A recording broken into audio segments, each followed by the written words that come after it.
하나님 말씀 창세기 40장 1절부터 23절까지입니다.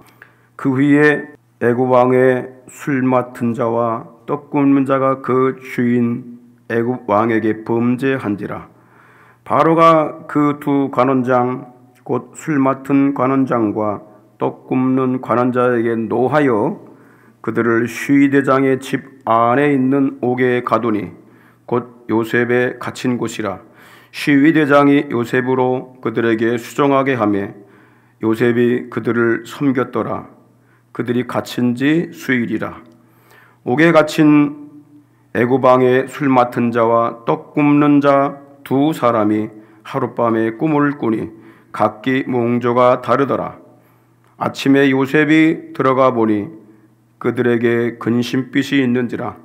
요셉이 그 주인의 집에 자기와 함께 갇힌 바로의 관원장에게 묻되 당신들이 오늘 어찌하여 근심빛이 있나이까? 그들이 그에게 이르되 우리가 꿈을 꾸었으나 이를 해석할 자가 없도다. 요셉이 그들에게 이르되 해석은 하나님께 있지 아니하니이까? 청컨대 내게 고하소서. 술 맡은 관원장이 그 꿈을 요셉에게 말하여 가로되 내가 꿈에 보니 내 앞에 포도나무가 있는데 그 나무에 세 가지가 있고 싹이 나서 꽃이 피고 포도송이가 익었고 내 손에 바로의 잔이 있기로 내가 포도를 따서 그 즙을 바로의 잔에 짜서 그 잔을 바로의 손에 들였노라. 요셉이 그에게 이르되 그 해석이 이러하니 세 가지는 사흘이라. 지금부터 사흘 안에 바로가 당신의 머리를 들고 당신의 전직을 회복하리니 당신이 이왕에 술 맡은 자가 되었을 때에 하던 것 같이 바로의 잔을 그 손에 받들게 되리이다. 당신이 득의하거든 나를 생각하고 내게 은혜를 베풀어서 내 사정을 바로에게 고하여 이 집에서 나를 건져내소서. 나는 히브리 땅에서 끌려온 자요 여기서도 옥에 갇힐 일은 행치 아니하였나이다. 떡 굽는 관원장이 그 해석의 길함을 보고 요셉에게 이르되 나도 꿈에 보니 흰떡 세 광주리가 내 머리에 있고 그 윗광주리에는 바로를 위하여 만든 각종 군 식물이 있는데 새들이 내 머리의 광주리에서 그것을 먹더라. 요셉이 대답하여 가로되 그 해석은 이러하니 세 광주리는 사흘이라. 지금부터 사흘 안에 바로가 당신의 머리를 끊고 당신을 나무에 달리니 새들이 당신의 고기를 뜯어 먹으리다 하더니 제3일은 바로의 탄일이라. 바로가 모든 신하를 위하여 잔치할 때에 술 맡은 관원장과 떡 굽는 관원장으로 머리를 그 신하 중에 들게 하니라. 바로의 술 맡은 관원장은 전직을 회복하며 그가 잔을 바로의 손에 받들어 드렸고 떡 굽는 관원장은 매어 달리니 요셉이 그들에게 해석함과 같이 되었으나 술 맡은 관원장이 요셉을 기억지 않고 잊었더라. 아멘. 할렐루야. 그리스도인들은 막다른 골목에 다다랐을 때에 자신의 능력으로는 도무지 해결할 수 없는 문제를 만났을 때에 그 속에 하나님의 뜻이 있음을 알아야 합니다. 그것이 중요합니다. 고난을 당했을 때에, 어려움을 당했을 때에, 내 스스로 헤어나올 수 없는 깊은 수렁에 빠졌을 때에, 더 이상 내려갈 수 없는 바닥까지 내려갔을 때에, 그것이 원인이 무엇이든 간에, 죄 때문에 그랬던 간에, 아무 일도 없이 당했던 간에 상관없이 그 고난 속에 하나님의 뜻이 있음을 아는 것이 중요하다 그 말이에요. 만약 죄를 지은 대가로 고통을 치르고 있다면 그것은 자신의 잘못을 회개하고 하나님께 돌아와 새 사람 되라고 하시는 하나님의 뜻이 있음이 분명합니다. 반대로 하나님의 말씀에 순종하여 믿음의 길을 가고 있음에도 불구하고 고난과 역경에 처하게 되었다면 그 속에도 하나님의 계획을 이루시려고 하는 뜻이 있음이 분명합니다. 그러므로 종교개혁자 마틴 루터는 이렇게 말합니다. 고난은 축복으로 가는 통로이다. 성경에도 그렇게 말씀하고 있어요. 시편 119편 91절에 보니까 고난 당한 것이 내게 유익이다. 왜 유익이 됩니까? 이로 인하여 주의 율례를 배우게 되었나이다. 이 고난 때문에 주의 뜻을 알게 되었고, 이 고난 때문에 주님의 원하시는 길을 알게 되었다고 하는 거예요. 그래서 고난이 유익하다는 거예요. 요셉은 청소년 시절부터 그의 형들과는 다르게 믿음으로 하나님과 동행하는 삶을 살았습니다. 그렇게 살려고 몸부림치면 칠수록 놀랍게도 요셉의 앞날은 더 힘들어지는 것 같이 보였습니다. 더 앞날이 고난이 많았습니다. 이복 형들에게 미움을 받아서 구덩이에 던져지게 되고, 또 상인들에게 팔려져서 애굽으로 끌려갔습니다. 종살이 하던 중에 음란죄를 짓지 않으려고 도망하다가 그 상대방에게 강간 미수범으로 고발되어 억울하게 감옥에 갇히는 이 최악의 상황, 이런 고통들을 당하게 됩니다. 그러면 요셉이 이 가중되는, 점점점 더해지는 극한 고난들을 어떻게 대처하며 승리의 길을 갈 수가 있었을까요? 오늘 세 가지를 제가 말씀을 드리려고 합니다. 그 첫 번째가 뭐냐면, 요셉은요, 하나님이 자신을 위해서 일하고 계신다는 걸 늘 깨닫고 있었어요. 하나님은 나를 위해서, 나를 중심으로 하나님은 일을 하고 계신다. 성경은 요셉이 감옥에 갇혔을 때에 하나님께서 그를 어떻게 인도하셨는가를 말씀하고 있습니다. 창세기 39장 20절 하반절에 보게 되면 요셉이 옥에 갇혔으나 그랬어요. 그러면서 21절에 보니까 여호와께서 요셉과 함께 하시고 그에게 인자를 더하사 전옥에게 은혜를 받게 하셨다. 그렇게 말씀합니다. 그리고 23절에 보니까 여호와께서 요셉과 함께 하심이라. 그의 범사에 형통케 하셨더라. 그가 감옥에 있었지만 그 속에서도 하나님의 역사는 계속되었다는 것을 지금 말씀하고 있는 것입니다. 하나님은 요셉이 감옥에 갇혔을 때에 그의 앞날에 필요한 중요한 사람들을 만나게 하십니다. 1절에 보니까 그 후에 애굽 왕의 술 맡은 자와 떡 굽는 자가 그 주 애굽 왕에게 범죄한지라.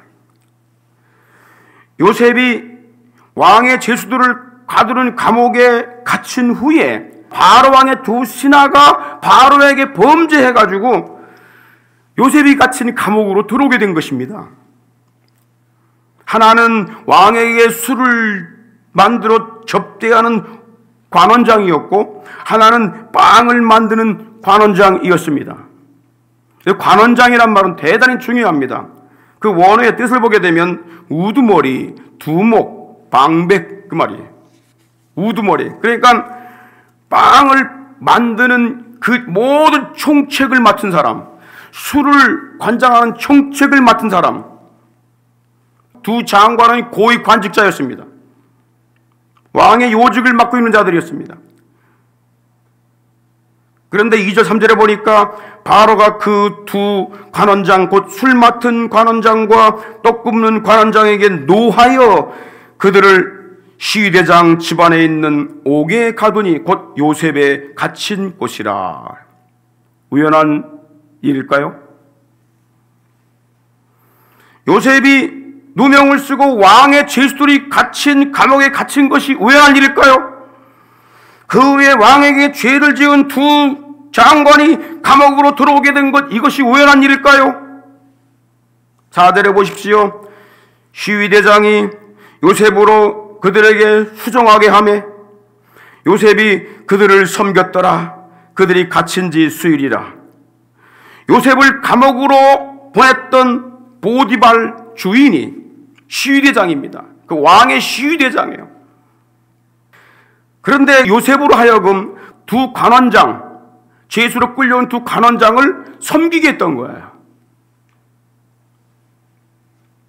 이걸 보게 되면 두 관원장은 시위대장보다 지위가 높은 자임을 알 수가 있습니다.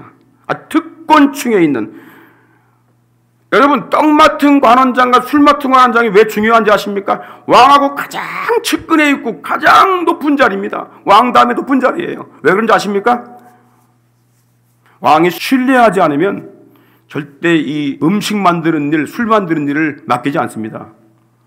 왜냐하면 대부분 왕들이 죽는 일이 음식에다가 독을 탄다든지 술에다가 뭘 타서 독살을 합니다. 그러니까 이 사람들은 아주 왕이 신뢰할 만한 요직에 있는 자들입니다.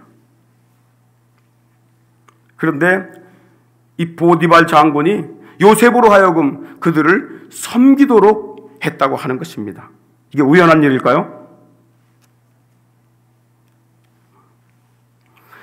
요셉이 이집트의 바로 왕과 직결되는 두 관원장을 매일 만날 수 있었던 거예요.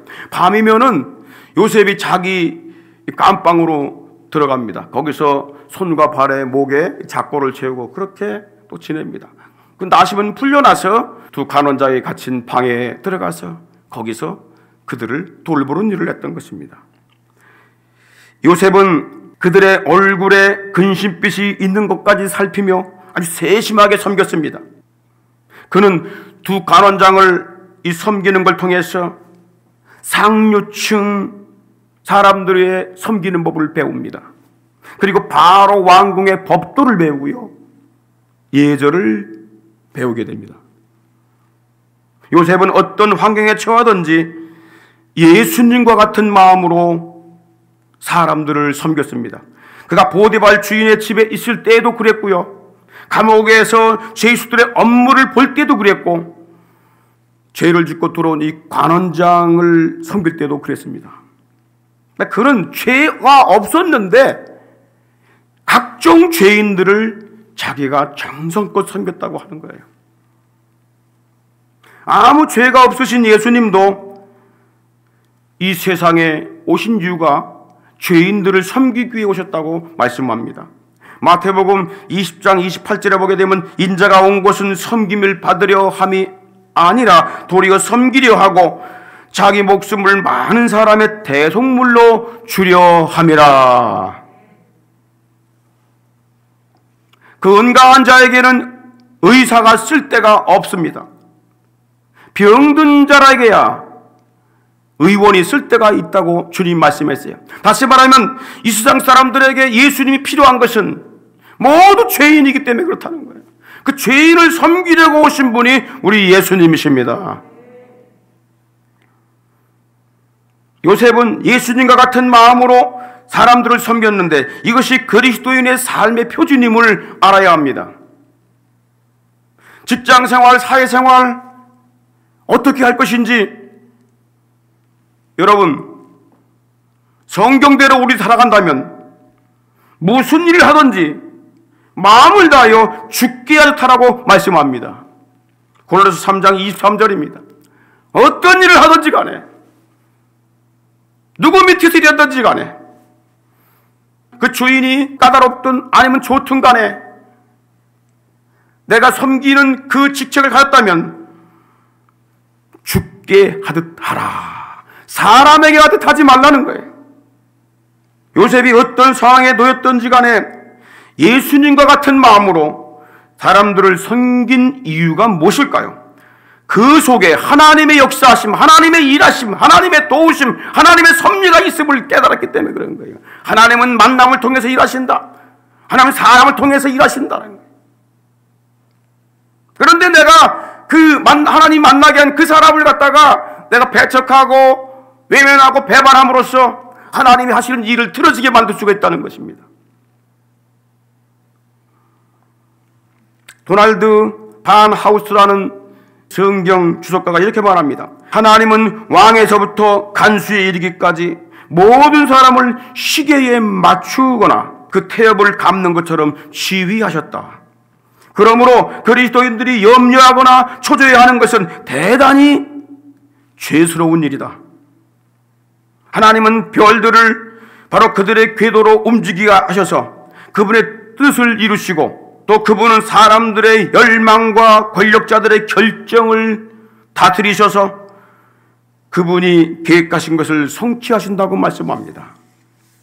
여러분, 암탉이 병아리를 품는 기간을 채워야 귀한 생명이 탄생하는 것처럼 하나님도 그분이 계획하신 일을 이루시기까지 성도들을 돕고 계심을 믿고 인내하며 자신에게 맡겨진 모든 일을 죽게 하듯 섬기는 그런 삶이 될 수 있기를 주의 이름으로 축원합니다. 두 번째, 요셉이 고난 속에서 어떤 자세를 가지고 그 고난을 이겨낼 수 있었는가? 절망에 빠진 자들에게 살아계신 하나님을 드러내는 믿음의 삶을 살았습니다. 어느 날 밤에 두 관원장이 똑같이 꿈을 꿨습니다. 너무나 생생한 꿈을 꾸었는데 그 뜻이 몰라서 어안이 벙벙하고 고민하여 근심에 빠져 있었습니다. 요셉이 아침에 환관장의 방에 들어갔을 때에 그들의 얼굴에 근심빛이 있는 것을 보고 어찌하여 근심이 있나이까 물었습니다. 그때에 그들이 대답합니다. 8절에 보니까 우리가 꿈을 꾸었으나 이를 해석할 자가 없도다. 어떤 면으로 보나 요셉은 관원들과 비교할 수가 없는 신분입니다. 요셉은 타국에서 팔려온 종이었습니다. 누명을 쓰고 감옥에 간 죄수였습니다.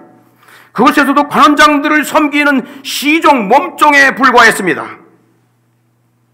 누가 그의 말에 귀를 기울이겠습니까? 그런데 하나님께서 이 관원관들로 하여금 요셉의 말에 귀를 기울이게 하셨습니다.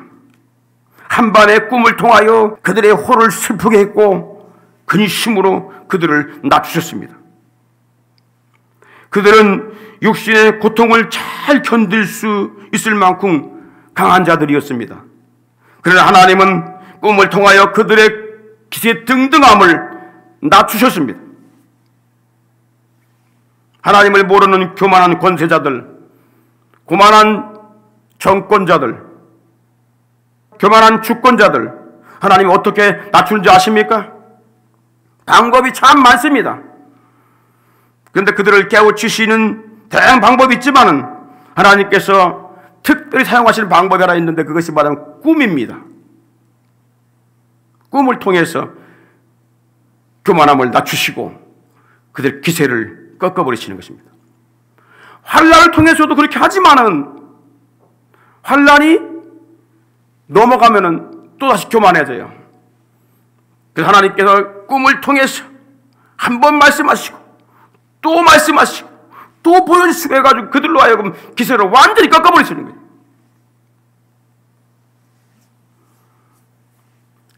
요 다음 장에 보게 되면 바로 왕이 꿈을 꾸지요. 도무지 알 수 없는 꿈을 꿉니다. 그래서 요셉의 말에 귀를 기울이게 하셨어요. 다니엘서 2장에 보게 되면 그 권세에 있는 바벨론의 느부갓네살 왕이 한밤에 꿈을 꿉니다. 이 꿈을 통해서 느부갓네살 왕을 낮추셨습니다. 다니엘의 말에 귀를 기울이게 하셨어요. 하나님은 꿈을 통해서 하나님의 백성들의 말을 듣게 하십니다.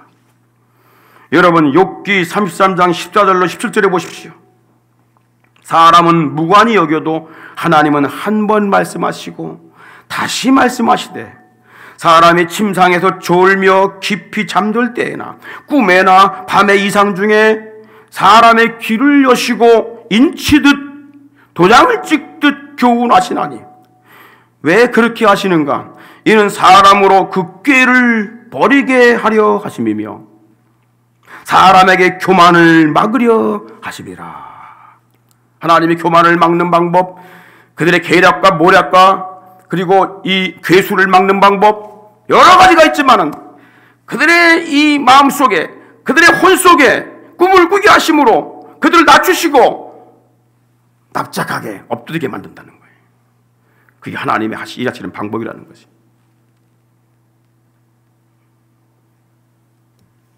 하나님은 꿈으로 이 권세 있는 관원장들을 두렵게 하셨고 요셉의 말에 귀를 기울이게 하셨습니다. 요셉의 말에 귀를 청종하게 했습니다. 이때가 중요한 것입니다. 그리스도인들이 이걸 아는 것이 중요한 거예요. 요셉은 이때가 하나님을 증거할 때임을 알게 된 거예요. 이때가 바로 하나님의 역사하심을 드러낼 때다. 이때가 바로 하나님의 전능하심을 알릴 때다. 그걸 아는 것이 지혜다 말이에요. 그래서 8절 하반절에 요셉이 이렇게 말합니다. 해석은 하나님께 있지 아니하나이까 내게 고하소서. 요셉은 근심에 쌓여 슬퍼하고 고민하는 두 관원장에게 전능하신 하나님을 소개합니다. 해석은 하나님께 있지 않습니까? 당신의 슬픔과 근심을 해결하실 분은 우리 하나님이십니다. 모든 문제의 해답은 하나님께 있습니다. 그걸 선포한 것입니다. 사실 권세 있는 이 관원장들은요 3일 뒤에 일어날 일도 모르고 깊은 고민에 빠진 거예요. 며칠 후에 일어날 일도 모르고 두려움에 빠져 있었던 거예요. 그게 세상입니다. 그게 세상 사람들입니다. 잠시 후에 일어날 일도 알지 못하여 두려움과 고민을 안고 살아갑니다. 죽음에 대한 두려움과 불안함을 갖고 살아갑니다. 장래일 앞날을 알지 못해서 코로나 백신 때문에 두려움을 갖고 살아갑니다.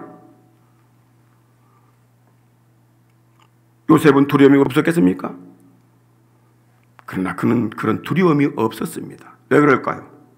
요셉도 그들과 같은 죄수의 몸이었지만 요셉은 자신의 앞날에 대한 소망이 있었습니다. 왜냐하면 그에게는 하나님이 주신 꿈과 비전이 있었기 때문입니다. 자기의 모든 형제들을 살릴 수 있는 꿈. 창세기 37장 6절로 9절에 보니까 하나님께서 그에게 꿈을 주셨는데 모든 형제들이 너에게 결혼할 것이고 네가 그들의 지도자가 될 것이다. 이 꿈을 주셨어요. 장래가 어떻게 될 걸 알고 있었다는 말이야. 그러니까 아무리 어려운 상황에 처한다 할지라도 하나님이 그렇게 할 것을 믿고 있었기 때문에 그런 두려움이 없었고 염려가 없었고 근심이 없었고 하나님을 믿는 믿음으로 가득 차 있었던 것입니다. 요셉은요 자신의 앞날에 대하여 알고 있었기 때문에 불안해하는 자들에게 해답을 줄 수가 있었던 거예요. 이것이 그리스도인이 가진 특권이고 바로 축복인 줄 믿으시기를 바랍니다. 세상 사람들은 가질 수 없는 것입니다. 장래를 알지 못합니다. 그래서 점쟁이를 찾아가고 역술인 찾아가고 그들 장래일이 어떻게 될 것인가 앞날이 어떻게 될 것인가 묻는 것입니다.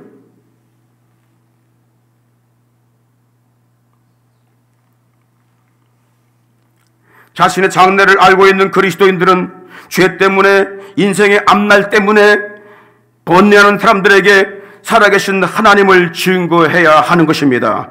내가 처한 현실에 위축되지 말고 담대하게 살아계신 하나님의 역사하심을 증거할 수 있길 바랍니다.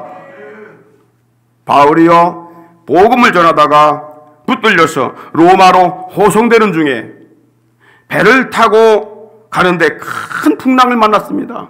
유라굴로라고 하는 이 풍랑을 만났는데 얼마나 이 풍랑이 세던지 배가 거의 다 깨어지게 되었다고 말씀합니다. 선장과 상공들이 모든 짐을 버리고 배를 가볍게 했습니다. 계속되는 풍랑과 또 이 폭풍 때문에 수일 동안 해를 보지 못하고 먹지 못하고 사경을 헤맸습니다. 그 배 안에는 276명이 타고 있었는데 선주와 선장들, 선원들, 그리고 승객들, 제수들, 그리고 그 죄수들을 호송하는 백부장과 군인들이 있었습니다. 그러나 아무리 경험이 많은 선주와 선장, 군원들이라 할지라도, 아무리 힘있는 군사라 할지라도 속수무책이었어요. 하나님 낮추실 방법이 여러 가지입니다. 대풍 한번 불게 하면, 풍랑 한번 불게 하게 되면 인간은 아무 일도 할 수가 없어요. 이때 죄수의 몸으로 호송되는 믿음의 사람 바울이 담대하게 하나님의 구원을 선포한 줄 믿으시기 바랍니다. 사도행전 27장 22절로 25절에 보니까 내가 너희를 권하노니 이제는 안심하라. 바울이 276명 중에서 바울이 그들에게 소망을 줍니다. 그들에게 힘을 줍니다. 살 수 있는 길을 알려줍니다. 이제는 안심하라. 너희 중에 생명에는 아무 손상이 없겠고 너희 생명을 하나님이 보호하신다는 거예요. 오직 배뿐이라. 그러나 배는 버려진다는 것입니다. 나의 속한 바 곧 나의 섬기는 하나님의 사자가 어젯밤에 내 곁에 서서 말하되 바울아 두려워 말라. 네가 가이사 앞에 서야 하겠고 하나님의 사명을 가진 사람 중심으로 이 배를 움직이고 있음을 여러분 아시기 바랍니다. 또 하나님께서 너와 함께 행선한 자를 다 내게 주셨다 하였으니 그러므로 여러분이여 안심하라. 나는 내게 말씀하신 그대로 되리라고 하나님을 믿노라. 하나님은 모든 사람들이 바울의 말을 청종할 수 있도록 그들을 폭풍으로 낮추셨습니다. 여러분, 세상에서 최악의 상황에 만났을 때에 죽음 앞에 두려워하는 자들에게 소망을 줄 수 있는 자가 누굽니까? 경험자들입니까? 재력가입니까? 힘과 권세를 가진 군인들입니까? 제도를 주관하는 정치가들입니까? 믿음을 가진 그리스도인들만이 그들의 두려움을 극복할 수 있게 하고 생명을 살리게 할 수 있는 비밀을 가지고 있는 줄 믿으시기를 바랍니다. 하나님은 믿음의 사람을 중심으로 세상을 움직이십니다. 요셉을 위하여 보디발 집에 복을 내리신 것처럼, 사도 바울을 위하여 북풍의 우유에 빠진 자를 살리신 것처럼 하나님은 믿음의 사람들을 위해 이 모든 상황을 이끌어 가시는 것을 우리가 알아야 합니다. 하나님은 복음의 비밀을 가진 교회를 중심으로 세상을 이끌어 가십니다. 마태복음 24장 14절에 보니까 이 천국 복음이 모든 민족에게 증거되기 위하여 온 세상에 전파되리니 그제야 끝이 오리라. 세상 끝을 어디에 맞춰놨느냐? 교회에, 복음 접하는 교회의 이 방향에다 맞춰놨다는 것입니다. 이걸 알고 있는데 두려움이 있습니까? 염려가 됩니까? 하나님의 계획을 알고 있으면 염려, 두려움 될 것이 아무것도 없다. 오히려 두려움 속에 빠진 자들에게 살 수 있는 희망을 주고 소망을 주는 것이 교회인 걸 믿으시기를 바랍니다. 생명길 있음을 알려주는 것입니다. 고난과 역경이 있을 때에, 어려움 당할 때에, 앞뒤 막힌 상황에 처했을 때에 우리 할 일은 무엇이냐? 살 길이 있다. 생명길이 있다. 할렐루야. 마지막으로 요셉이 고난 속에서 깨달은 게 뭐냐? 인간의 구원과 멸망이 하나님의 손에 있다는 거예요. 하나님의 손에 있음을 선포합니다. 요셉이 두 관원장의 꿈을 해몽해 주었습니다. 먼저 술 맡은 관원장의 꿈을 해석해 주었습니다. 꿈에 한 포도나무가 있는데 가지가 3개가 나왔어요. 싹이 나고 꽃이 피고 포도송이가 익었습니다. 술 맡은 관원장이 그 익은 포도를 따서 즙을 짜서 그것을 바로 왕의 잔에다가 따라 드렸다고 그랬어요. 요셉이 이렇게 해석을 합니다. 13절에 자, 가지 3개가 나왔다는 것은 3일을 말한다. 그러니까 지금부터 사흘 안에 바로가 당신의 머리를 들고 당신의 전직을 회복하리니 당신이 이왕의 술 맡은 자가 되었을 때에 하던 것 같이 이전에 했던 그 일을 바로가 그대로 하게 한다, 그 말이에요. 바로의 잔을 그 손에 받들게 되리이다. 3일 후에 당신은 석방되어 복직됩니다, 그 말이에요. 이 동료의 꿈이 참 좋은 꿈이잖아요. 그 좋게 해석한 걸 보고 떡 맡은 관원장도 자기 꿈 이야기를 합니다. 꿈에 떡광주리 3개를 내가 머리에 이고 있었는데 그 맨 위에 있는 광주리 안에는 이제 왕께 드릴 구운 각종 식물들이 있었다는 거예요. 그런데 새들이 거기 앉아갖고 그걸 다 쪼아먹었다는 거예요. 요셉이 해석합니다. 당신은 3일 후에 나무에 달려 비참하게 죽을 겁니다. 어떻게 죽는다는 건 성경에 자세히 나와 있어요. 아주 흉측한 말을 합니다. 있는 그대로 얘기합니다. 바로 왕이 당신의 머리를 끊고 당신의 몸을 장대에 달게 되면 당신 몸을 새들이 와서 쪼아먹게 될 것입니다.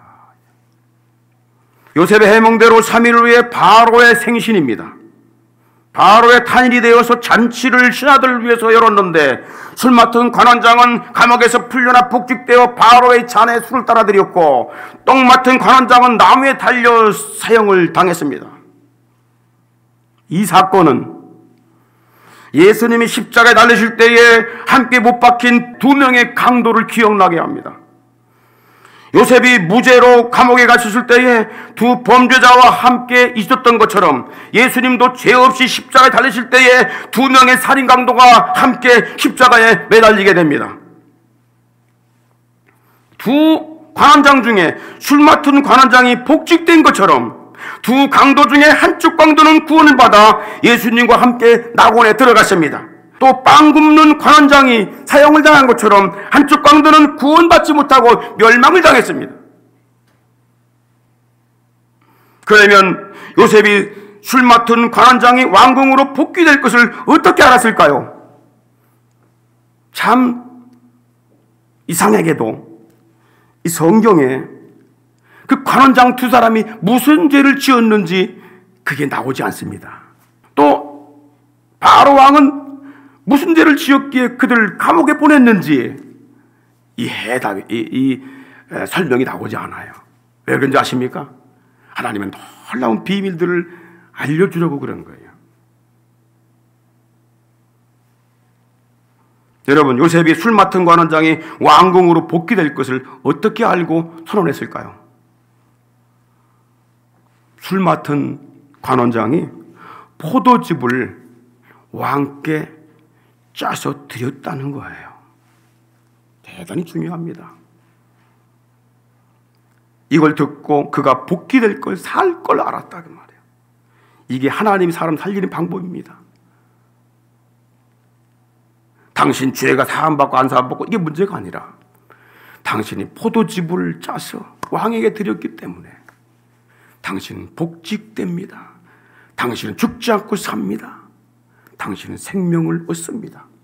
이 포도즙은 바로 예수님의 언약의 피, 곧 죄사함을 위하여 십자가에서 흘리신 언약의 피를 말하고 있는 것입니다. 마태복음 26장 28절에 보니까 이것은 죄사함을 얻게 하려고 많은 사람을 위하여 흘리는 바 나의 피, 곧 언약의 피니라. 우리가 여호와 하나님 앞에 서는 길은, 심판자이신 하나님 앞에 서는 길은 우리의 의나 행위가 아니고 선행이나 우리 노력이 아니고 오직 십자가 위에서 흘리신 예수 그리스도의 피로 나가야 되는 줄 믿습니다. 하나님 나라를 약속받은 한쪽 강도를 보십시오. 십자가에 피 흘려 죽으신 예수 그리스도, 십자가에 피 흘려 죽으시고 있는 예수 그리스도를 그가 붙들었습니다.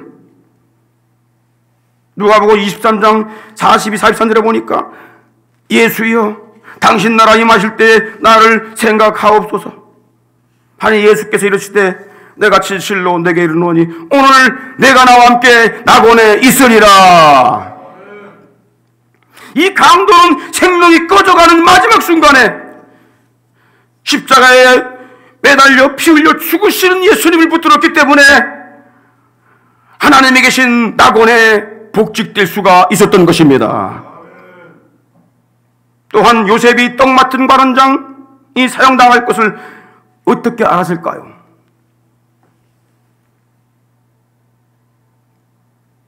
그는 그들이 무슨 죄를 지었는지 설령 알았다 할지라도 그것 가지고 얘기한 것이 아닙니다.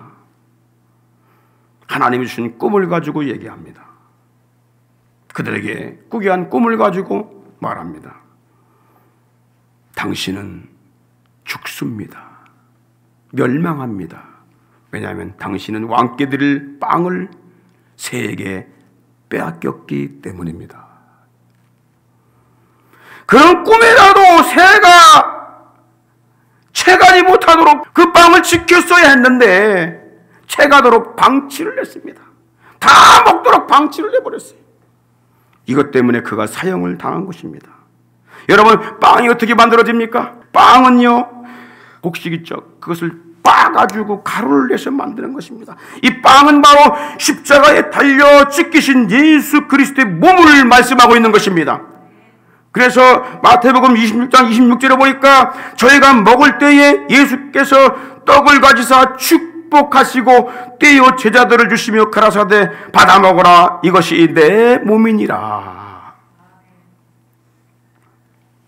떡이 예수님의 몸이라는 거예요. 근데 그걸 갖다가 새가 쪼아먹도록 방치하고 지키지 못했다 그 말이야. 그래서 당신은 멸망할 겁니다. 우리가 하나님 앞에 서려면 우리를 위해 십자가 위에서 희생제물 대신 찢기신 희생제물 대신 예수 그리스도 이름으로 나가야 하는 것입니다. 예수님 공로 의지하여 하나님 앞에 나갈 때에 그가 무슨 죄를 지었든지 그 상관이 없습니다. 너는 예수 그리스도의 피와 살, 그 공로를 의지하고 있느냐? 그게 관건입니다. 떡 맡은 관원장은 생명의 씨가 되시는 복음을 마귀에게 빼앗겨버린 것입니다. 누가복음 8장 12절에 보십시오. 예수님께서 네 가지 인간의 마음밭을 말씀하시면서 그 첫 번째가 바로 길가밭이라고 했어요.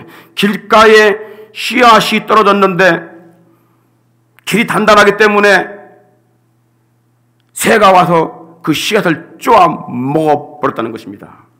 이게 무슨 뜻이냐?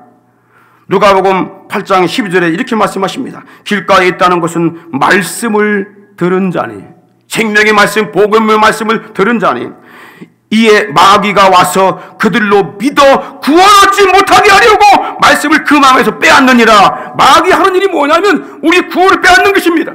복음을 못 듣게 하는 것입니다. 예수 생명의 복음, 십자가의 복음을 못 듣게 하는 거예요. 그게 마귀의 수법입니다.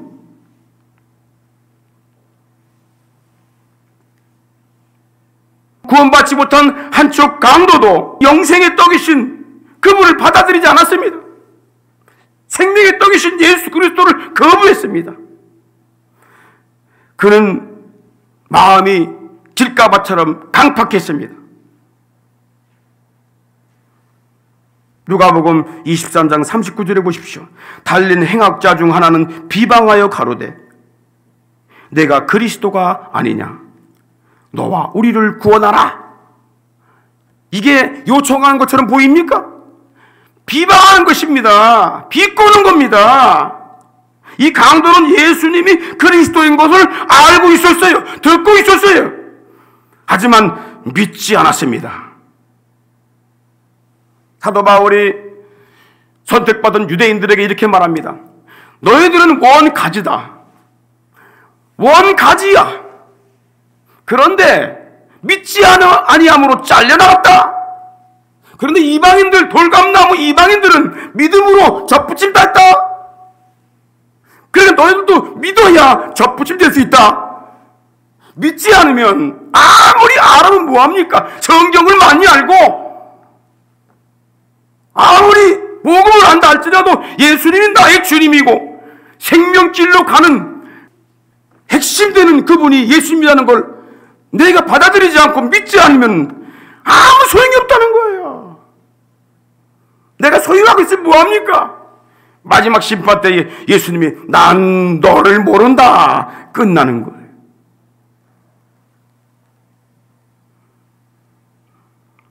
이 멸망받은 강도는 예수님과 가장 가까이 있었으면서도 떡 맡은 관원장처럼 멸망을 당한 것입니다.